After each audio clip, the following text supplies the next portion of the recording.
कि उस रेखा का समीकरण ज्ञात कीजिए जो y अक्ष से 3 माप का अंतःखंड काटती है एवं जिसकी प्रवणता 5/4 है।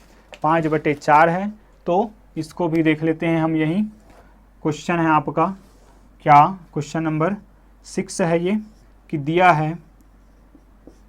है m इज इक्वल टू, दिया है प्रवणता m का मान दिया है 5/4 तथा c, और c को हम जानते हैं कि क्या कहलाता है, ये y अक्ष से इंटरसेप्ट या y अक्ष से क्या अंतःखंड कहलाता है। तो ये है आपका 3 यूनिट दिया गया है, क्या 3 इकाई, चलिए 3 इकाई दिया गया है। चलिए अब यहाँ से m आपके पास है, c आपके पास है, निकालना क्या है, रेखा का समीकरण, बिल्कुल सिंपल सा। अतः रेखा का समीकरण क्या हो जाएगा, y is equal to m के जगह पे क्या लिख देना है, m के जगह पे लिख देना है 5/4 x धन 3। ये हो जाएगा आपका अभिष्ट समीकरण, ये हो जाएगा आपका अभिष्ट समीकरण। आंसर मैच कर लेते हैं एक बार, बिल्कुल क्वेश्चन नंबर 6 है। चलिए इसमें थोड़ा एक्सपांड करके बताया गया स्टूडेंट, कोई बात नहीं, हम आपको एक्सपांड करके बता देते हैं कि आगे की कहानी क्या रहेगी। तो आगे कुछ इस प्रकार से इसको बनाया गया है, सॉल्व करके इसको बनाया गया है, तो हम बना देते हैं सॉल्व कर इसको भी। तो अतः रेखा का समीकरण बराबर क्या हो जाएगा, y is equal to m 5/4 x plus c means 3।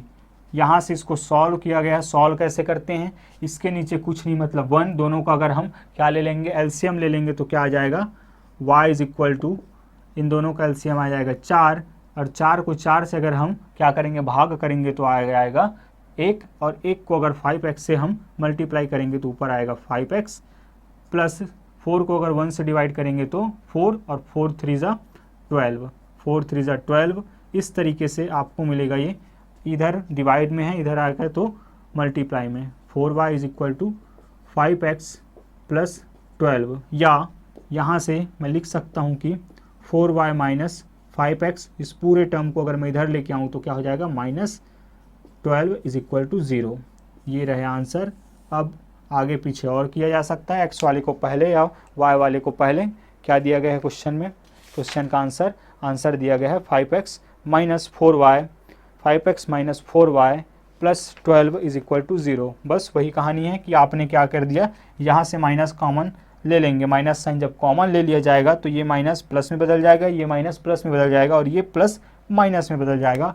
और रूप जो है आपको कुछ इस प्रकार से देखने को मिलेगा कि 5x minus 4y plus 12 is equal to 0, और ये हो गया आपका आंसर स्टूडेंट, ये हो गया आपका आंसर जो कि आपके बुक में दिया है उस तरीके से। चलिए आगे बढ़ते हैं। आगे का क्वेश्चन है कि y अक्ष के समांतर रेखा की प्रवणता क्या होगी। तो इसको हमने समझा है, एक बार आपके लिए फिर से समझा देते हैं कि y अक्ष के समांतर रेखा का प्रवणता क्या होगा।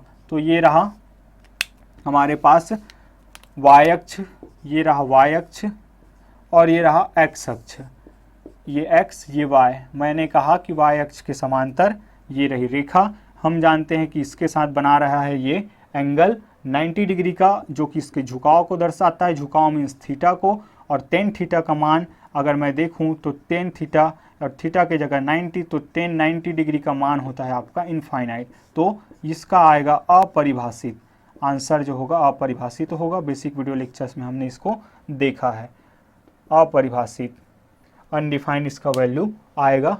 चलिए बढ़ते हैं आगे स्टूडेंट।